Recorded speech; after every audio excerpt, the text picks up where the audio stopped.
বয়সভিত্তিক রাজ্য সাঁতারের ঠাঁই হয়নি যে সুভাষ সরোবরে, সেখানে স্বচ্ছ জলে আপাতত অনুশীলন চলছে ডিজাস্টার ম্যানেজমেন্ট গ্রুপের কর্মীদের। সুভাষ সরোবরে ক্যামেরা নিয়ে ঢোকা এখন মানা। পাহারাদারের কড়া নজর পেরিয়ে কাঠখড় পুড়িয়ে ছবি তুলতে গিয়ে দেখা গেল এই ছবি। অথচ এপ্রিল মাসে সরকারের একাডেমি করা হবে বলে একদিনের নোটিশে ঘর ছাড়তে বলা হয়েছিল রাজ্য সংস্থাকে। ঘরের প্রতিশ্রুতি দিলেও এখনো কোনো অফিস পায়নি বাসা। শুরু হয়নি সরকারের একাডেমি। বলছে ঠিক আছে, আমি শিগগির দিয়ে দিচ্ছি, শিগগির রুম দিচ্ছি এবং আপনাদের সব ব্যবস্থা করে দিচ্ছি। কিন্তু আজকে দীর্ঘদিন হয়ে গেল কোনো ব্যবস্থা উনি করতে পারেননি। কেন তালা লাগিয়েছিল তাও উনি বলেননি। হঠাৎ দেখলাম পরদিন যেখানে তালা লাগানো, আমাদের তালার উপর তালা লাগানো।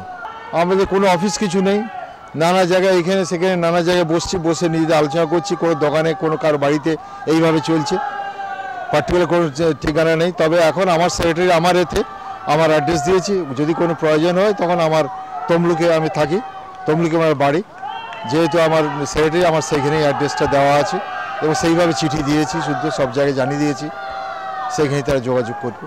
7 জুন থেকে শুরু রাজ্য প্রতিযোগিতার অনুমতি জুটেছে 5 জুন। সভাপতি সরতে হয়েছে রাজ্য সাঁতারকে। যদিও ক্রীড়ামন্ত্রী মদন মিত্র বলছেন বাসার অভিযোগ সর্বৈব মিথ্যা। এই যে এই বাসার বিরুদ্ধে মূল অভিযোগ হচ্ছে যে 12 বছরের ছেলেকে 9 বছরে খেলাচ্ছে, 14 বছরের ছেলেকে 11 বছরে খেলাচ্ছে।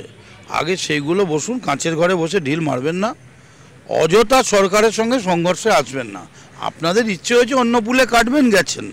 আর সম্পূর্ণ মিথ্যে কথা বলা হয়েছে যে আমরা কোনো ক্লিয়ারেন্স পাইনি, আমাদের থেকে টাকা চাওয়া হয়েছে।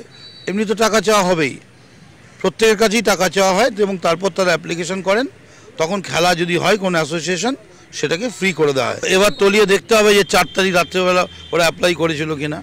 ওদের আপনি বলুন না, ওদের বলুন না, রামানুজবাবুকে বলুন, যুক্তি তর্ক না দিয়ে মানে বাসার কথা বলে। ওই যেই হোক, আমি রামানুজবাবু সেক্রেটারি, আমি সেই জন্যই বলছি।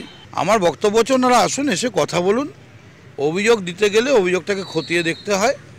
আর আমাদের ভাষাকে জায়গা না দিয়ে আজকে যতগুলো স্পোর্টস অ্যাসোসিয়েশন, আমার তো মনে হয় না যুবভারতী ক্রীড়াঙ্গন থেকে এমন কিছু আজ কেউ পায়নি, প্রত্যেকে বিনা পয়সায় পেয়েছে।